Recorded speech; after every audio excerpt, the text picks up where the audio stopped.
څوارلسو پیاوړو اتلانو په سپوږمۍ کې د یو اړین کار لپاره یو بل سره وکتل. په زړه پورې ده. خو 3 کسان یې په اصل کې شیطانان ول چې څیرې په مخ کړې وې. اوه شیطانان! اوس پوښتنه دا ده چې څو کسان یې رښتیني پیاوړي اتلان ول. رښتیني پیاوړي اتلان. تاسو ویډیو ودروئ او کوشش وکړئ چې په خپله یې حل کړئ. ښه حتما مو حل کړ، خو راځئ په ګډه سره یې حل کړو. نو 14 پیاوړو اتلانو په سپوږمۍ کې وکتل. دلته به ولیکم 14 پیاوړي اتلان. یوه دایره به هم ترې راتاو کړم داسې. نو 14 له یو بل سره وکتل.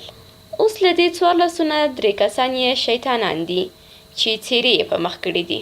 نو له دې 14 کسانو نه چې 3 کسان یې شیطانان دي او نور یې هم رښتیني اتلان. په دې معنی چې 14 د شیطانانو او رښتیني اتلانو یو ځای شمیر دی. دلته دا سوالیه د رښتیني اتلانو شمیر ښایي او موږ هم باید همدا پیدا کړو. ښه نو دا اړیکه په څو ډولونو لیکلی سو. مثلا لیکو چې 3 شیطانان جمع سوالیه یا هم رښتیني اتلان جمع سوالیه یا هم رښتیني اتلان مساوي کېږي له ټول هغه کسانو سره چې سپوږمۍ کې یې سره کتلي ول. یا هم ویلی سو چې که 3 جمع سوالیه 14 نو 14 منفي 3 به مساوي سي له سوالیې سره. مساوي به سي له سوالیې سره. څرنګه چې دلته معلومیږي 14 د 3 او سوالیې یو ځای شمیر دی. نو که 14 نه 3 منفي کړو ځواب به مو د رښتیني اتلانو شمیر وي. ستاسو په نظر 14 منفي 3 به څو سي؟ ښه دا په څو لارو حلولی سئ.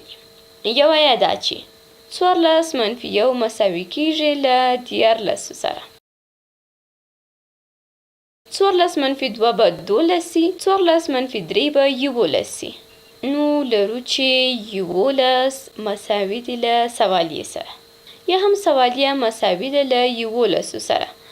نو زموږ رښتیني اتلان 11 کسان دي. اوس به یو بل مثال هم حل کړو. یو نوی مثال. په یو سمندر کې سمندري خاماران ژوند کوي. 9 دانې په پوستکي کرښې لري او 15 دانې نور یې په پوستکي خالونه. تاسو پیدا کړئ ټوټل څو سمندري خاماران دي. ستاسو په نظر به څو وي؟ پوښتنه مو دا ده چې ټوټل په سمندر کې څو خاماران دي؟ دا ټوټل خاماران دي چې همدا باید پیدا کړو.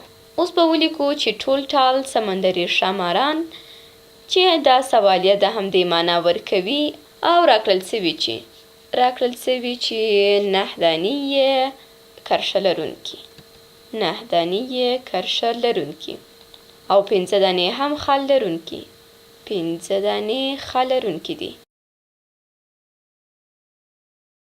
نو ټوټل سمندري خاماران به مو مساوي وي له 9 دانې چې کرښه لري جمع د 15 سره چې خالونه لري.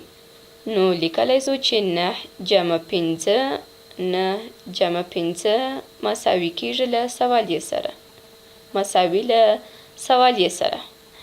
نو اوس ووایئ چې 9 جمع 15 څو کېږي؟ هو ځواب بالکل سم دی 14 کېږي. یا که په بل ډول یې حل کړو نو 9 جمع 1 به 10 سي. 9 جمع 2 به 11 سي. 9 جمع 3 به 12 سي. 9 جمع 4 به 14 سي او 9 جمع 15 هم 14. نو 14 مساوي کېږي له سوالیې سره. نو په سمندر کې ټوټل څو خاماران ول؟ ځواب مو هم 14.